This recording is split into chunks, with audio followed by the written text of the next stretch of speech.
Wheel ಚೇರ್ಗೂ ಮುಂಚೆ ತುಂಬಾ life ಚೆನ್ನಾಗಿತ್ತು.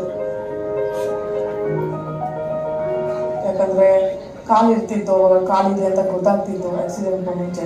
ಅದಾದ್ಮೇಲೆ ಸ್ವಲ್ಪದಿಂದ ಪೂರ್ತಿ ಪಾದದವರೆಗೂ ಸ್ವಾಧೀನ ಹೋಗುತ್ತೆ, ಬೆನ್ಮೂಳೆ ಮುರಿದಿರೋದ್ರಿಂದ.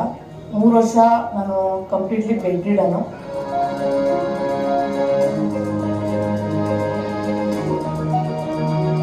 ಈ ಸಂದರ್ಭದಲ್ಲಿ ನನ್ನವರೇ ನನ್ನನ್ನು ಬಿಟ್ಟೋಗ್ತಾರೆ, ನಾನು ಏಕಾಂಗಿ ಆಗ್ತೀನಿ.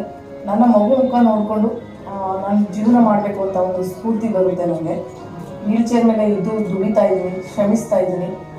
ಮಣ್ಣಿನ ಆಭರಣ ಮಾಡ್ತಾ ಮಗನ ಜೊತೆ ಒಂದು ಯೂಟ್ಯೂಬ್ ಚಾನಲ್ ಕೂಡ ನಡೆಸ್ಕೊಂಡು ಜೀವನ ನೆಮ್ಮದಿಯಾಗಿ ಸಾಗ್ತಾ ಇದೆ.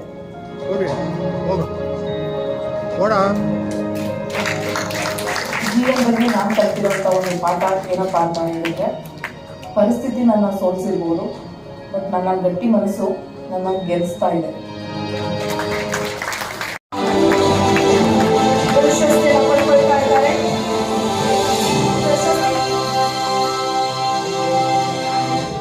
ಪ್ರಶಸ್ತಿ ಪ್ರದಾನವನ್ನು ಮಾಡಬೇಕಾಗಿ ಕೇಳ್ಕೊಳ್ತಾ ಇದ್ದೀನಿ ಅಕ್ಕ ಪದ್ಮಶಾಲಿ ಅವರನ್ನ, ಹಾಗೆ VJ Hemanth MD KPR 100.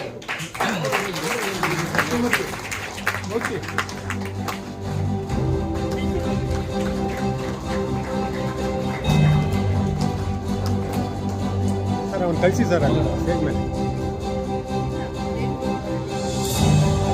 Savita ಅವರೇ ದಯವಿಟ್ಟು ಇಲ್ಲೇ ಬರಬೇಕು. ನೀವು ಒಂದು ಗ್ರೂಪ್ ಫೋಟೋ ಕೂಡ ತಗೊಳಕ್ಕಿದೆ. ಸ್ವಲ್ಪ ಹೊತ್ತಾದ್ಮೇಲೆ ನಾವು ನಿಮ್ಗೆ ಕಷ್ಟ ಕೊಡೋದಕ್ಕೆ ಇಷ್ಟಪಡೋದಿಲ್ಲ.